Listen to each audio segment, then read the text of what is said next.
आज के इस वीडियो में बात करेंगे हिंदुओं के प्रमुख तीर्थ स्थल जगन्नाथपुरी मंदिर के रहस्य के बारे में, जहां सिर्फ भारत के ही नहीं अपितु पूरे विश्व के लोग दर्शन करने आते हैं।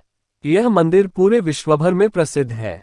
भगवान जगन्नाथ के इस मंदिर की बनावट में आज भी ऐसे कई रहस्य छुपे हैं जिसे आज के समय का विज्ञान भी पता नहीं लगा पाया है। उड़ीसा के पुरी में स्थित यह जगन्नाथ मंदिर अपनी भव्य जगन्नाथ यात्रा तथा इस भव्य मंदिर से जुड़ी अनोखी मान्यताएं और आश्चर्यचकित कर देने वाले रहस्यों के लिए जाना जाता है। जगन्नाथपुरी का ये भव्य मंदिर भगवान विष्णु के कृष्ण अवतार को समर्पित है, जो अपने बड़े भाई बलभद्र और अपनी बहन सुभद्रा की प्रतिमा के साथ यहाँ पर विराजमान और जगत के नाथ अर्थात जगन्नाथ के रूप में जाने जाते हैं। आपकी जानकारी के लिए बता दें कि जगन्नाथपुरी का यह मंदिर भारत के 4 धामों में से एक है, जहां मान्यता है कि भगवान विष्णु भोजन किया करते हैं। कई पौराणिक ग्रंथों में इस मंदिर को धरती का बैकुंठ कहा गया है। यह मंदिर प्राचीन वास्तुकला व शिल्पकला का अनूठा नमूना है। तो आइए विस्तार से जानते हैं भगवान श्री कृष्ण के मंदिर जगन्नाथपुरी के निर्माण और इतिहास से जुड़े अद्भुत रहस्यों के बारे में। हिंदू धर्म की धार्मिक मान्यताओं के अनुसार धरती पर स्थित 4 पवित्र धामों में से एक जगन्नाथपुरी है, जो कि भारत के पूर्व में उड़ीसा प्रदेश के पुरी शहर में समुद्र तट के निकट स्थित है। पुराणों में धरती का वैकुंठ जगन्नाथपुरी को ही कहा गया है। जगन्नाथपुरी में हिंदू धर्म के लोगों की आस्था काफी अधिक है। इस मंदिर में भगवान विष्णु के अवतार श्री कृष्ण की प्रतिमा जगन्नाथ भगवान के रूप में और साथ ही इनके बड़े भाई बलभद्र, बहन सुभद्रा की मूर्ति भी इस मंदिर में स्थापित है। हिंदुओं के धार्मिक ग्रंथों स्कंद व ब्रह्म पुराण की पौराणिक कथाओं के अनुसार उड़ीसा के पुरी शहर में भगवान नारायण ने पुरुषोत्तम नील माधव के रूप में जन्म या अवतार लिया था। उस समय सबर जनजाति के कबीले के लोग नील माधव भगवान को अपना आराध्य भगवान मानते थे। कबीले के मुखिया विश्ववसु जी नील माधव भगवान के परम भक्त थे। इन्होंने ही सबसे पहले नील माधव भगवान की पूजा व आराधना की थी। जगन्नाथ भगवान की मूर्ति स्थापना को लेकर ऐसी मान्यता है कि मालवा के राजा इंद्रदुम्न भगवान श्री नारायण के परम भक्त थे। उन्हें स्वयं भगवान नारायण ने उनके सपने में दर्शन दिए और उनसे एक भव्य मंदिर बनवाने को कहा। भगवान नारायण ने राजा इंद्रदुम्न को सपने में बताया कि तुम्हें पुरी के समुद्र किनारे पर एक लकड़ी का लट्ठा मिलेगा और उसी से मूर्ति का निर्माण करवाना। इतना कहकर भगवान नारायण वहां से चले गए। अगले दिन मालवा नरेश को समुद्र तट पर लकड़ी का लट्ठा मिल गया, परंतु वह उसे उठाकर लाने में असफल रहे। तब उन्होंने सबर जनजाति के मुखिया विश्ववसु से उस लट्ठे को लाने का आग्रह किया, जो कि नील माधव भगवान के परम भक्त थे। राजा इंद्रदुम्न ये जानते थे कि विश्ववसु जी जैसे परम भक्त ही इस लट्ठे को ला सकते हैं। इंद्रदुम्न ये देखकर बड़े खुश हुए कि प्रभु ने स्वयं जैसा कहा वैसा ही हुआ है। पर अब इंद्रदुम्न के सामने ये प्रश्न था कि मूर्ति का निर्माण किससे करवाएं। पुराणों में ऐसा लिखा है कि विश्वकर्मा भगवान ने एक वृद्ध मूर्तिकार के रूप में प्रकट हुए और उन्होंने मूर्ति बनाने की इच्छा प्रकट की। मालवा के राजा ने उन्हें मूर्ति बनाने के लिए चुना था, पर वृद्ध मूर्तिकार ने एक शर्त रख दी थी कि वो इस काम को 1 महीने में पूर्ण कर देंगे, परंतु वह ये कार्य एक बंद कमरे में करेंगे और इस दौरान उस कमरे में कोई झांकेगा नहीं, न कोई उसमें प्रवेश करेगा जब तक उनका कार्य पूर्ण नहीं हो जाता। उन्होंने कहा, राजा जी आप भी इस नियम का पूर्ण पालन करेंगे। राजा ने कहा, महाराज वैसा ही होगा जैसा आप कहेंगे। वृद्ध मूर्तिकार उसी समय कमरे में बंद मूर्ति का निर्माण करने लगे। फिर अंत में महीने का आखिरी दिन था और अंदर से किसी भी प्रकार की कोई हलचल व आवाज भी नहीं आ रही थी। तो राजा को शंका होने लगी और उनके दिमाग में कई सवाल उठने लगे कि क्या हुआ, अब तक तो मूर्ति बन जानी चाहिए थी। आखिरकार राजा ने अपने शक को दूर करने के लिए सभी शर्तों को अनदेखा कर दरवाजा खटखटाया और वो अंदर झांक कर देखने लगे। जैसे ही दरवाजा खुला, राजा को वह वृद्ध व्यक्ति कमरे में नहीं मिला। उन्होंने पाया कि मूर्तियों का निर्माण पूर्ण नहीं हो सका है। मूर्ति के हाथ पांव भी नहीं बन पाए हैं। ये देखकर राजा अपने आप को कोसने लगा और बहुत दुखी हुआ और वह वृद्ध व्यक्ति भी नजर नहीं आ रहा था। इस घटना को प्रभु इच्छा मानकर राजा इंद्रद्युम्न ने उन मूर्तियों को उसी अवस्था में मंदिर में स्थापित कर दिया। आज भी प्रभु जगन्नाथ, बलभद्र एवं सुभद्रा की मूर्तियां उसी अवस्था में है, और यही एकमात्र कारण है कि जगन्नाथपुरी के मंदिर में मूर्तियां पत्थर या किसी अन्य धातु की नहीं, बल्कि पेड़ के तने को इस्तेमाल करके बनाई गई। तभी से काष्ठ से बनी मूर्ति की ही पूजा की जाती है। जगन्नाथपुरी में मध्यकाल से ही भगवान जगन्नाथ की हर साल पूरे हर्षोल्लास के साथ रथ यात्रा का आयोजन होता है। ये यात्रा प्रत्येक वर्ष आषाढ़ मास के शुक्ल पक्ष के दूसरे दिन शुरू की जाती है और 10 दिन तक चलती है, और 11वें दिन इसका समापन होता है।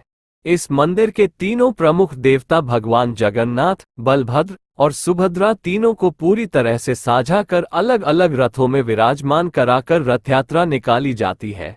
जगन्नाथ भगवान की मूर्तियों को पूरी तरह से सुसज्जित इस रथ यात्रा का नजारा बहुत ही भव्य और दिव्य होता है। कहा जाता है कि जो कोई भी इन रथों को खींचता है उन्हें मोक्ष मिल जाता है और वे सभी पापों से मुक्त हो जाते हैं। इन रथों को लंबी लंबी और मोटी रस्सियों से खींचा जाता है। इनको खींचने में लोगों की होड़ लगी रहती है। जगन्नाथपुरी की रथ यात्रा की तैयारी 3 माह पहले ही कर ली जाती है।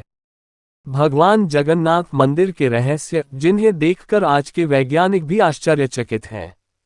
भगवान जगन्नाथ मंदिर की जितनी आस्था पूरे विश्व में व्याप्त है, उतने ही रहस्य इस मंदिर में छिपे हुए हैं। आइए उन रहस्यों के बारे में विस्तार से जानते हैं। मान्यता है कि जब भगवान कृष्ण ने अपना देह त्याग किया तो उनका अंतिम संस्कार किया गया था। उनका बाकी शरीर तो पंच तत्वों में मिल गया, लेकिन उनका दिल सामान्य और जिंदा रहा। कहा जाता है कि उनका दिल आज भी सुरक्षित है। माना जाता है कि उनका ये दिल भगवान जगन्नाथ की मूर्ति के अंदर है और वह आज भी धड़कता है। जगन्नाथ मंदिर के सबसे शिखर पर भगवान नारायण का सुदर्शन चक्र मौजूद है। अष्ट धातु से निर्मित इस चक्र को नील चक्र भी कहा जाता है, और ये इस तरह से निर्माण किया गया है कि इसको पुरी के किसी भी कोने से देखा जा सकता है, और किसी भी दिशा से देखो तो आपको ऐसा लगेगा कि इस चक्र का मुंह आपकी ही तरफ है।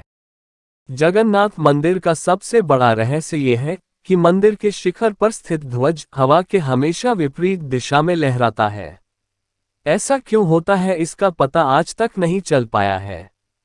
ऊपर शिखर पर स्थित ध्वज का एक और रहस्य ये भी है कि मंदिर के पुजारी के द्वारा इस ध्वज को हर रोज 45 मंजिला उल्टा चढ़कर बदला जाता है, और ऐसी मान्यता है कि अगर किसी दिन भूलवश ध्वज नहीं बदला गया तो मंदिर अगले 18 वर्षों तक बंद कर दिया जाएगा। श्री जगन्नाथ मंदिर में स्थित रसोई विश्व की सबसे बड़ी रसोई मानी जाती है। इस रसोई में हर दिन 500 के करीब रसोइये और 300 के आसपास सहयोगी भोजन बनाते हैं। प्रसाद बनाने के लिए एक के ऊपर एक 7 बर्तनों को रखा जाता है, और आपको जानकर हैरानी होगी, जो पात्र सबसे ऊपर रखा होता है उसमें भोजन सबसे पहले बनता है और फिर उसके नीचे वाले पात्र में बनता है, और जिस पात्र में सबसे ज्यादा आंच पड़ रही है यानी कि सबसे नीचे, उसमें सबसे बाद में भोजन बनकर तैयार होता है। ऐसा भी माना जाता है कि जब तक रसोई घर के कपाट खुले हैं तब तक खाना श्रद्धालुओं के लिए कम नहीं पड़ता है, और एक बार कपाट बंद होने के बाद पात्र में एक भी अन्न का दाना नहीं रहता। मंदिर व मस्जिदों के गुंबदों पर आमतौर पर पक्षियों के झुंड देखे जा सकते हैं, परंतु यहाँ पर जगन्नाथ मंदिर के गुंबदों पर आपको एक भी पक्षी नहीं दिखेगा। इस मंदिर के ऊपर इर्द गिर्द भी नहीं उड़ते हैं पक्षी, यहाँ तक कि इसके ऊपर कोई हवाई जहाज या हेलीकॉप्टर भी नहीं उड़ते। ये दुनिया का सबसे ऊंचा और सुंदर मंदिर है। इसकी ऊंचाई लगभग 214 फीट है और यह 4 लाख वर्ग फुट तक फैला भव्य मंदिर है। आश्चर्य की बात यह है कि इस मंदिर के गुंबद की छाया दिन के समय में कभी भी नहीं बनती है। इस मंदिर की एक विचित्र बात यह है कि मंदिर समुद्र तट के निकट होने के बावजूद मंदिर में प्रवेश में करते के साथ ही समुद्र की लहरों की आवाज सुनाई नहीं देती है। एक बार जब आप अपने कदम इसके सिंह द्वार में प्रवेश करेंगे तो देखेंगे कि समुद्र की लहरों की आवाज गायब हो जाती है, और जैसे ही इस द्वार से बाहर निकलोगे तो आवाज फिर दोबारा आने लगेगी। है ना कितनी आश्चर्य की बात। हर 12 साल में भगवान जगन्नाथ, बलभद्र और सुभद्रा की काष्ठ की मूर्तियों का निर्माण दोबारा किया जाता है। और उनको पहली बनी मूर्तियों के साथ बदल दिया जाता है। आश्चर्य की बात यह है कि नई मूर्तियां बनने के बावजूद इनका स्वरूप, आकार, रंग रूप, लंबाई, चौड़ाई सब कुछ एक जैसा ही रहता है। जगन्नाथपुरी मंदिर के रहस्य में आश्चर्यचकित कर देने वाला एक सबसे बड़ा रहस्य ब्रह्म पदार्थ का रहस्य है। इस प्रक्रिया में भगवान जगन्नाथ व अन्य मूर्तियों को जब 12 वर्ष बाद बदला जाता है और पूरे शहर में अंधेरा कर दिया जाता है और पूरे शहर की बिजली बंद कर दी जाती है, मंदिर में भी अंधेरा कर दिया जाता है, मंदिर की सुरक्षा चारों तरफ से पुख्ता की जाती है। इसके पश्चात एक गुप्त अनुष्ठान नवकलेवर करवाया जाता है। खां और चुनिंदा पुजारियों की आंखों पर रेशम की पट्टियां बांधकर मंदिर में भेजा जाता है। इन मूर्तियों में से एक प्रकार का ब्रह्म पदार्थ निकाला जाता है जिसको आज तक किसी ने भी नहीं देखा है।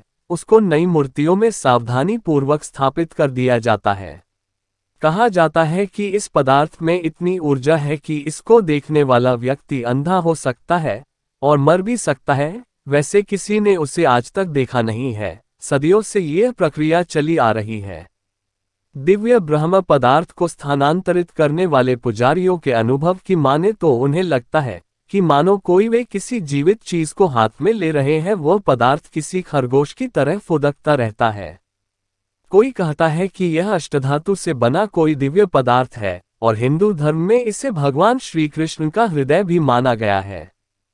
जगन्नाथपुरी 12 महीने में किसी भी समय जाया जा सकता है, लेकिन आषाढ़ महीने के 15 दिन पूर्णिमा से अमावस्या तक जगन्नाथपुरी नहीं जाना चाहिए, क्योंकि ऐसा माना जाता है कि इस समय भगवान बीमार रहते हैं और मंदिर का पट बंद रहता है। आज के इस वीडियो में हमने आपको जगन्नाथपुरी मंदिर के रहस्य के बारे में बताया, जिन्हें देखकर आज के वैज्ञानिक भी आश्चर्यचकित हैं। जगन्नाथपुरी मंदिर की पूरी जानकारी दी है। हम आशा करते हैं कि आपको पूरी जानकारी मिल गई होगी। अगर आपको ये वीडियो पसंद आया हो तो हमारे चैनल को सब्सक्राइब और इस वीडियो को लाइक करें और इसे अपने मित्र और अपने सगे संबंधियों के साथ अवश्य शेयर करें और कमेंट में जय श्री जगन्नाथ अवश्य लिखें।